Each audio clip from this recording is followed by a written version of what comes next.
All ECC customers who have started thinking about the move to S4 would have seen this image and its version many times over. And they're constantly debating whether it should be a new implementation, a system conversion, or a landscape transformation. Let's make this simple. Let's use the rule of elimination and pick the landscape transformation first.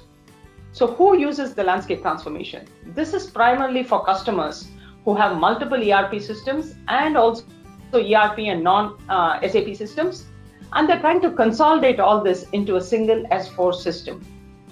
And these are also for customers who would like to carve out specific entities and processes and build a new S4 landscape. Now let's talk about the new implementation. New implementation is for customers who are starting net new on SAP products or who would implement S4 and migrate their legacy data to a certain extent into the new S4. This is for customers who are on ECC, but they want to re-engineer their business processes and choose to go in for the new implementation. The biggest reason for Greenfield is because with S4, we have the opportunity to redefine our business processes.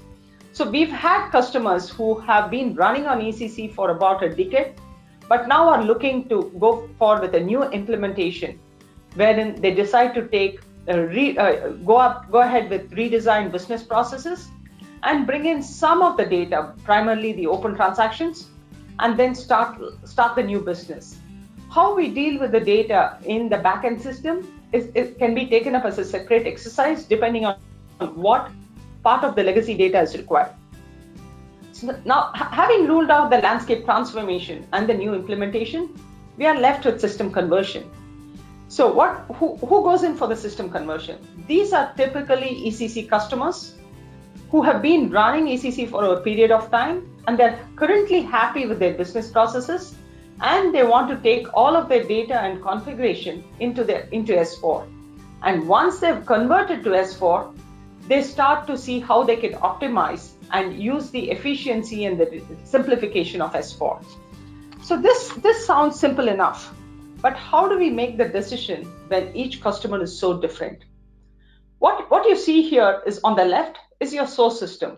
Let's say you are on ECC, you could be on HANA or a non-HANA database. So if you want to go to the S4 HANA cloud as a new implementation, then that is the first path that you see there. And for the landscape transformation, again, you have multiple systems that you go to S4 HANA on premise. And if you're already on S4, maybe a Simple Finance or an earlier version of S4, then those customers are called conversion customers as well, because we convert the earlier versions of S4 into the latest version. And all the ECC customers, either on HANA or on non-HANA, get converted to S4. So these would be the typical transition path for any of the ECC customers that are available.